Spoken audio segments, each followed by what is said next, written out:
Hello everyone, we are going to make kosha pathar mangsho, which means dry gravy mutton curry. This is a typical Bengali dish. So welcome to my channel The Purple Box. At The Purple Box we make very easy and simple dishes which can be easily done at home. One of them is this kosha pathar mangsho. এটা সবথেকে ভালো লাগে লুচি দিয়ে খেতে বা গরম ভাত. Let's quickly check out the ingredients. You don't have to write the ingredients now. I will give you a list later. Just enjoy the cooking experience. Take mutton, curry cut, medium size. We should have some fat along with it. It's must. Some fat attached to the pieces also. And now some medium size potato which are peeled. This particular size. Some onions, again peeled, the whole onion. This size. Then garlic, ginger and some tomatoes. Now some salt. Every cooking needs salt. Some red chili powder. Some garam masala powder. Turmeric powder. Jeera powder. Dhania powder. Some ghee. And finally some mustard oil for cooking. That's it. These are the ingredients. Now we take the mutton in a bowl and add some salt, some grated garlic, grated ginger. We have grated the garlic and ginger in between. Some red chili powder. This is as per your taste. Some turmeric powder or haldi powder. Jeera powder. Sorry, this is dhania powder and jeera powder. How do you understand jeera powder and dhania powder without taking smell? Dhania powder is lighter in color than jeera powder. Now we are going to mix it all with some mustard oil, very small quantity. Use your hand to mix it because that's the best. You can feel it with all your 5 fingers. Now leave it aside to marinate for half an hour. After half an hour, take them out in a pressure cooker. Don't add extra oil. We have mixed the mutton with oil and we have used mutton fat.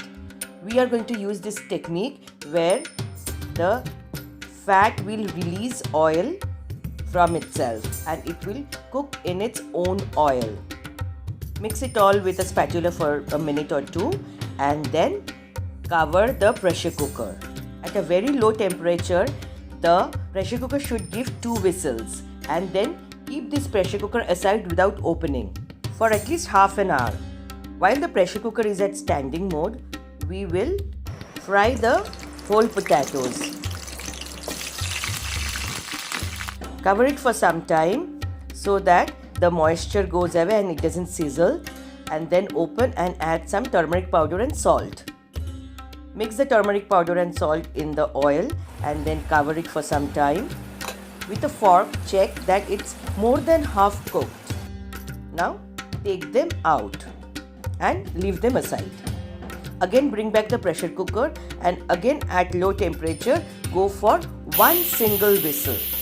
If you do the mutton cooking, the first phase in this 2 steps, you can retain the shape of the mutton yet make it very soft from inside, and also this is the technique with which you can use the mutton fat to release more of oil.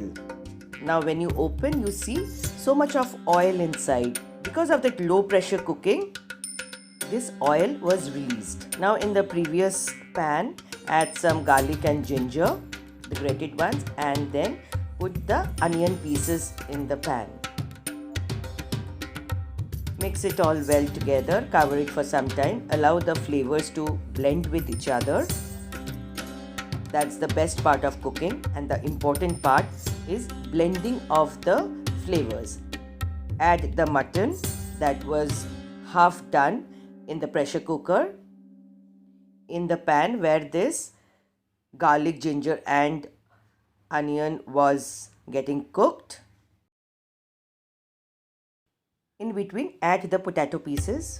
Allow it to cook for some time. You see, oil keeps on getting released from the mutton Mix for some time and again cover it for at least around 5-7 minutes. Again open. This process of covering and opening and then mixing everything together should be done 3 to 4 times. The whole cooking is happening in a very low temperature. Now with a fork, check all the mutton pieces. If you feel the fork is going inside smoothly, that means the mutton is almost done. Now add some water. This is the last stage. Mix it all well. And finally now cover it for complete 10 minutes. See, it's sizzling. Open the cover, add some ghee and some garam masala powder. Mix everything well. The yummy kosha pathar mangsho is almost ready. Cook it for another 2 to 4 minutes. While it's getting cooked, I will share the ingredients list. You can take a screenshot of this so that you can refer to this later, and also share it with your loved ones who would like to do the same recipe. And I have switched off the heat. Our kosha pathar mangsho is done. I'm dying to have it. It's so yummy. I have taken it out in my serving dish. I'm going to have it with luchi, with my friends who wanted me to do this for them. You can also have it with steamed rice. Do let me know after doing it how you enjoyed it. Till the next video comes, bye.